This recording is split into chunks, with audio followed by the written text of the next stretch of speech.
Hi everyone. So in this video we'll be discussing about the homeworks of chapter 1 lesson 5, and this is the most video which most of the students wait for.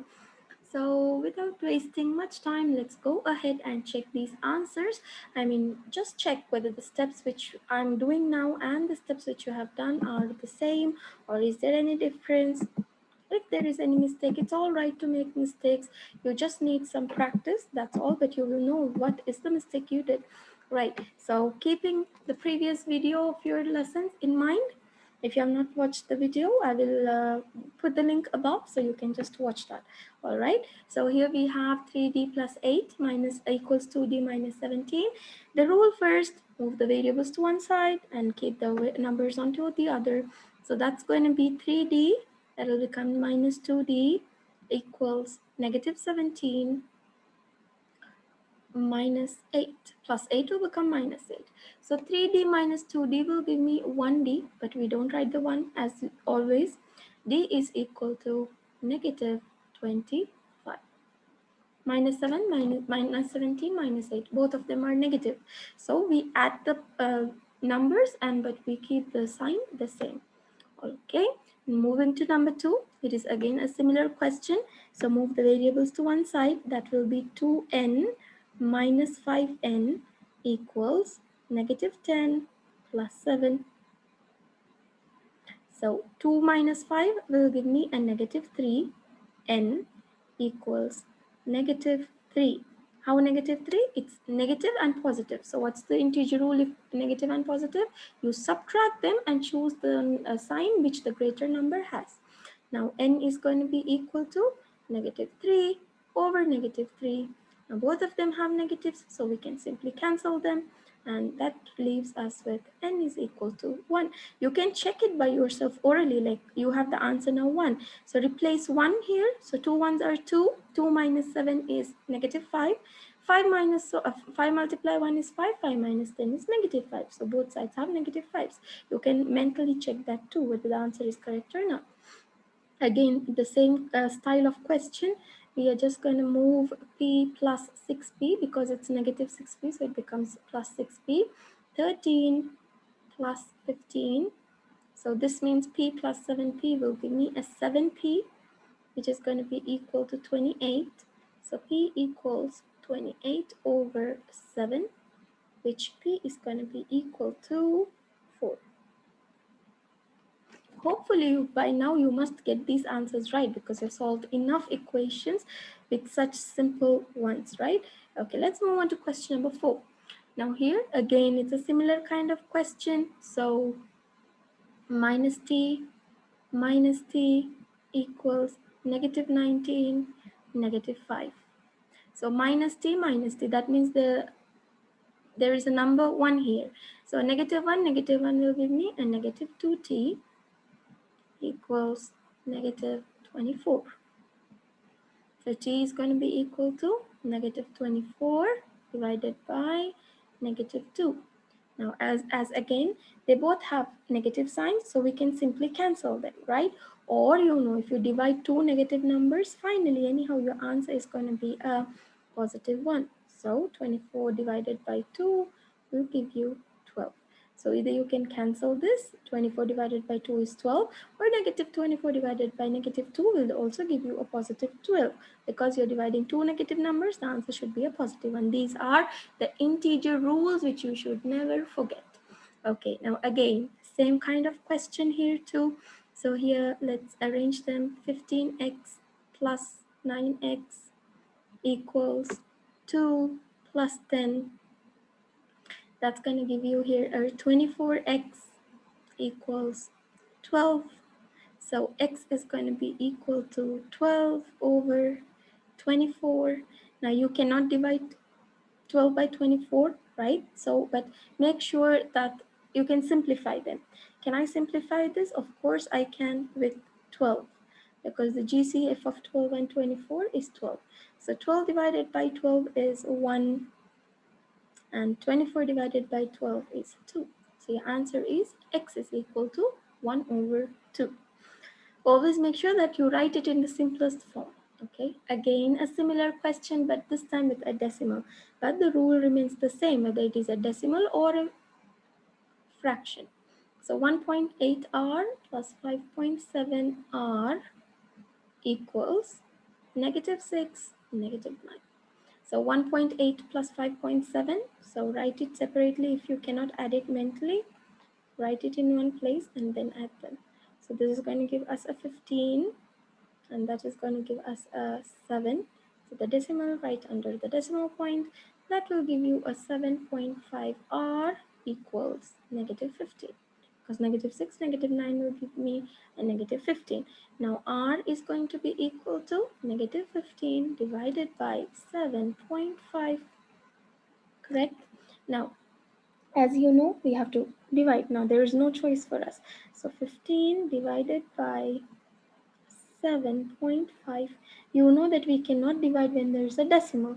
So what do? We have to move this decimal away. So what are we left with? We are left with 75.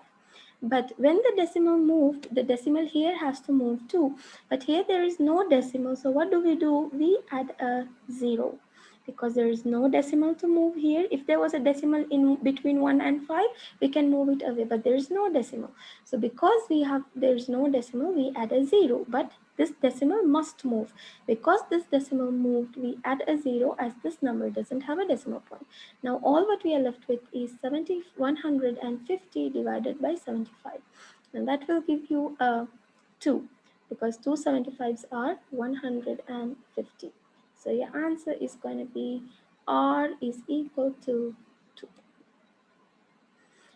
It's easy, but you need to remember all the rules which we learned, because sometimes you get such questions where you have to combine everything. Okay, moving to question number 7. As you can see parentheses here, so you know you have to multiply them. So let's rewrite the question. 2y plus 3 equals 3y plus 21. You multiply 3 with y, 3y, 3 multiplies 7 is 21. Now let's arrange the terms together. So 2y minus 3y equals 21 minus 3. So 2 minus 3 will give me a -1, but I don't write it as a -1, I write it as -y. But you need to remember that there is a 1 here. So 21 minus 3 will give me 18. Now, as you know, a variable can never have a negative sign. So in a proper way, if I explain you, you need to multiply both sides with -1 to get rid of this negative. But in a simple way, as the variable cannot have a negative sign, so you simply transfer the negative sign to -8 to the number. So that gives you y is equal to -18. Else, in the proper mathematical form, you need to multiply each side with -1 to get rid of this negative sign. But this is simple. Y is equal to -18. Okay, let's move on to this. Now this looks a bit longer. So first, let me check if there are any terms which I can simplify, because it's long. Oh yes, there is 4n minus 2n plus 6. So all what I did is first I arranged them together so that it's easy for me to solve. So 2 multiply n will give me a 2n, and 2 multiplied by 3 will give me a 6. So 4n minus 2n will give me a 2n, right? 4 minus 2 will give you a 2.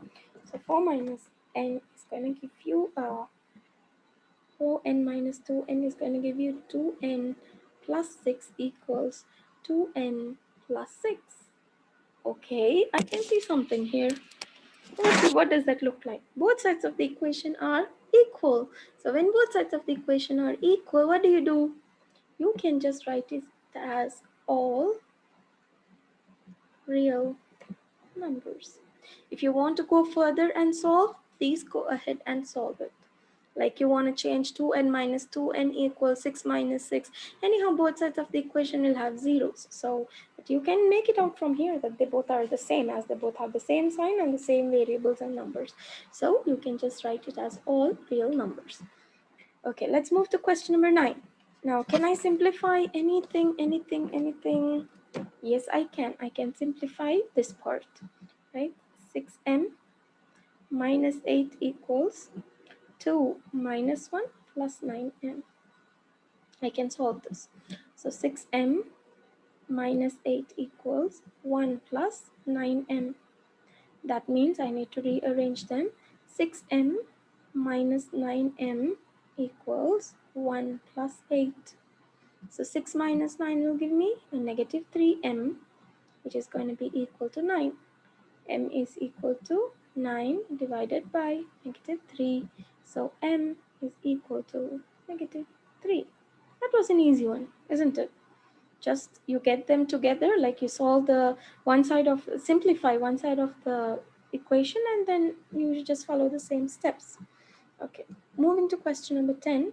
Yeah, now there are 3 terms, so still we can simplify them.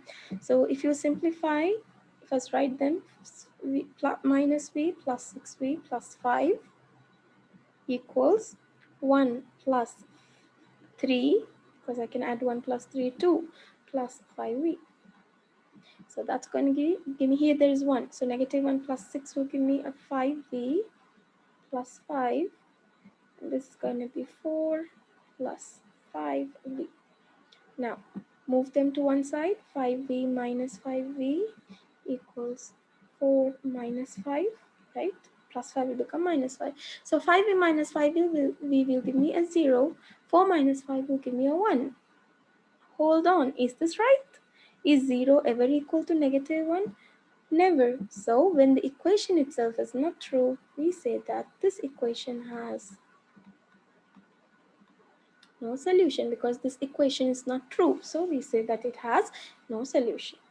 Okay, moving to question number 11. Now already as soon as you see the parentheses, you know what to do, right? You need to multiply. So this is going to be 6b minus 8 equals 8b minus 11. So move the variables. 6b minus 8b equals negative 11 plus 8. So 6b minus 8b will give me a negative 2b equals negative 11 plus 8 will give me a negative 3. Now, if you think I'm a bit faster, you can always pause the video and just watch the step. This is why I say keep practicing, because the speed at which you do, you get only with practicing. Else you'll be very slow in solving. The more you do questions, the more your speed increases.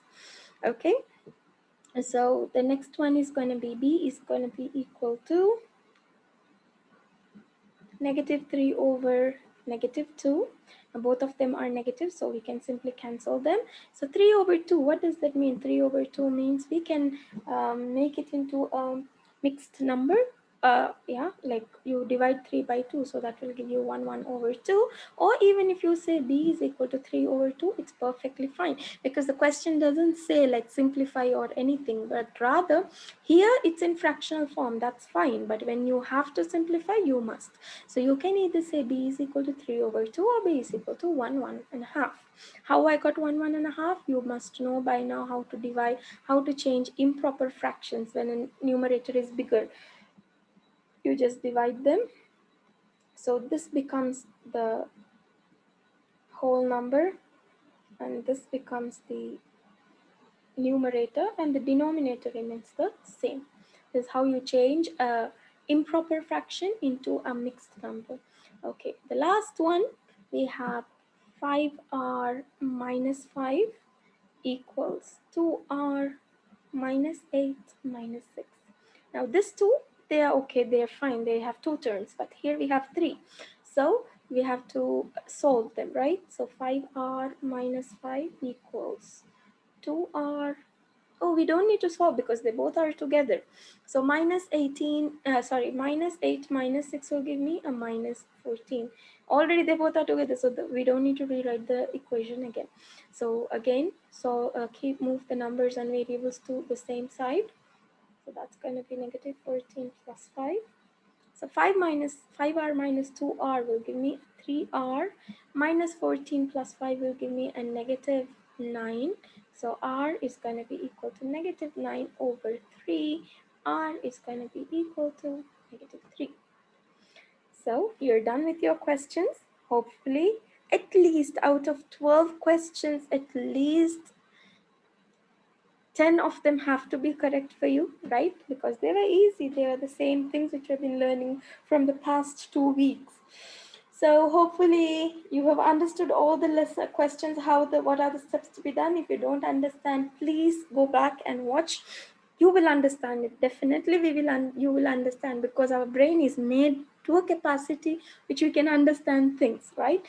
Except if you feel I can't understand, yes, you can never understand. But if you think no, I can understand, and if you watch the video, you can of course surely understand. So until we meet again, keep practicing math. Don't forget